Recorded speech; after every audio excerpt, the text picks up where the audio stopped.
Assalamualaikum warahmatullahi wabarakatuh. Saya Tripuji Ngayomi, kelas 1B1 Prodi Kimia Fakultas MIPA Universitas Pakuan. Yang terhormat Bapak Wildan Fauzi Mubarok selaku dosen Bahasa Indonesia kelas 1B1 Prodi Kimia Fakultas MIPA Universitas Pakuan, serta rekan-rekan yang saya cintai dan banggakan. Puji syukur kehadirat Tuhan Yang Maha Esa, karena atas berkat dan rahmat-Nya kita dapat merasakan kenikmatan yang luar biasa, yaitu kesehatan di era pandemi ini. Masih diberikan kesehatan di era pandemi ini merupakan nikmat yang luar biasa yang semestinya kita syukuri. Karena seperti yang kita tahu, saat ini kita sedang dilanda pandemi COVID-19.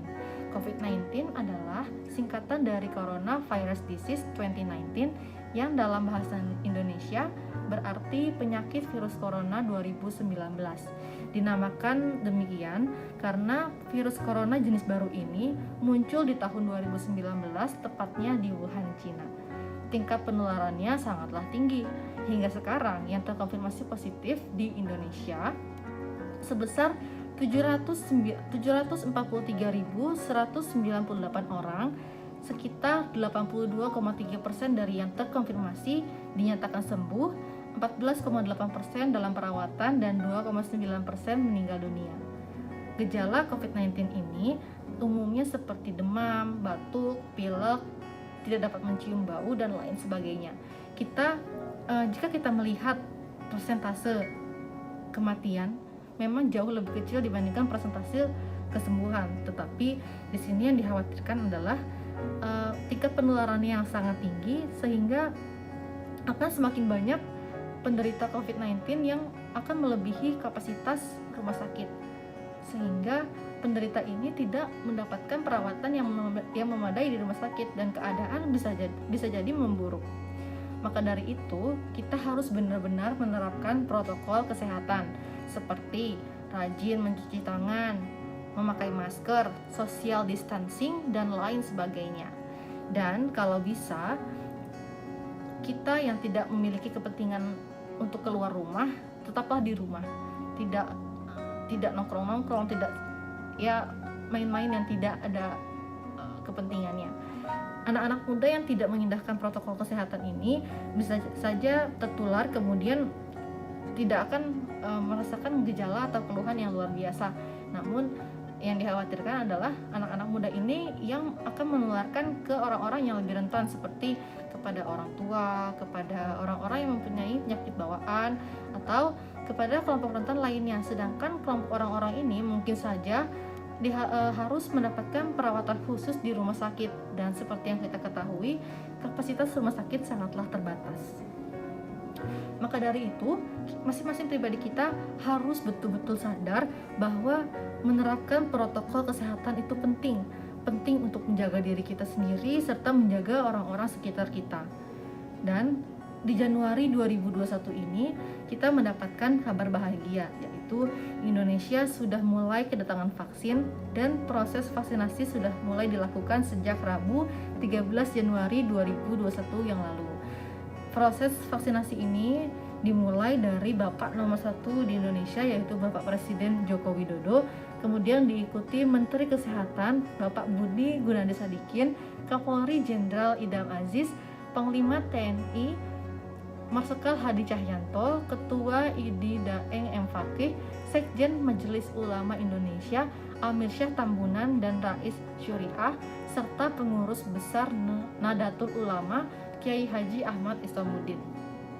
Selain di Indonesia, vaksinasi COVID-19 ini sudah mulai dilakukan di negara lain, seperti Ketua DPR Amerika Serikat Nancy Pelosi menerima vaksinasi COVID-19 pada Jumat 18 Desember 2020 lalu. Selanjutnya, vaksinasi ini bakal dilakukan secara bertahap. Pemerintah telah membagi 2 periode. Periode pertama pada Januari hingga April 2021 diberikan kepada 1,3 juta tenaga kesehatan di 34 provinsi. Kemudian 7,4 juta petugas publik dan 21,5 juta orang lansia. Periode kedua berlangsung pada April 2021 hingga Maret 2022 untuk 63,9 juta masyarakat di daerah dengan tingkat penularan yang tinggi dan kelompok masyarakat lain. Haji Ahmad Istomuddin. Selain di Indonesia, vaksinasi COVID-19 ini sudah mulai dilakukan di negara lain, seperti Ketua DPR Amerika Serikat Nancy Pelosi menerima vaksinasi COVID-19 pada Jumat 18 Desember 2020 lalu. Selanjutnya, vaksinasi ini bakal dilakukan secara bertahap. Pemerintah telah membagi 2 periode. Periode pertama pada Januari hingga April 2021 diberikan kepada 1,3 juta tenaga kesehatan di 34 provinsi. Kemudian 7,4 juta petugas publik dan 21,5 juta orang lansia. Periode kedua berlangsung pada April 2021 hingga Maret 2022 untuk 63,9 juta masyarakat di daerah dengan tingkat penularan yang tinggi dan kelompok masyarakat lainnya sebanyak 77,4 juta. Vaksinasi ini untuk seluruh masyarakat. Seperti kata Presiden, tidak akan dipungut biaya alias gratis. Presiden juga mengingatkan warganya tetap menjalankan protokol kesehatan meski telah ada vaksin. Pemerintah sudah berusaha sedemikian rupa untuk menjaga warganya dari COVID-19 ini, salah satunya dengan menghadirkan vaksin ini. Kita sebagai warganya hanya tinggal mengikuti dengan baik, tidak perlu takut, tidak perlu ragu, tidak perlu khawatir, karena bahkan Bapak Presiden pun sudah menerima vaksin. Dan mengenai keamanan vaksin ini, BPOM secara resmi telah mengeluarkan izin penggunaan darurat atau Emergency Use Authorization (EUA) vaksin virus corona COVID-19 Sinovac. Badan POM pun memastikan dari segi keamanan vaksin Sinovac ini tidak memiliki efek samping yang berat. Izin ini dikeluarkan dengan mempertimbangkan hasil uji klinis tahap ketiga di Bandung, Indonesia, Turki, dan Brasil. Dari uji klinis di 3 negara ini, Badan POM telah melihat monogenitas, keamanan, dan efikasi Sinovac. Menurut Badan POM, vaksin Sinovac telah sesuai standar yang ditetapkan Badan Kesehatan Dunia atau WHO. Jadi, kita sebagai warga Indonesia sepatutnya mendukung pemerintah untuk melakukan vaksinasi ini dengan cara menunggu giliran dan mengikutinya dengan tertib. Tidak perlu takut, tidak perlu ragu, tidak perlu khawatir, serta mendengarkan arahan dan tetap menerapkan protokol kesehatan. Demikian yang dapat saya sampaikan. Wassalamualaikum warahmatullahi wabarakatuh.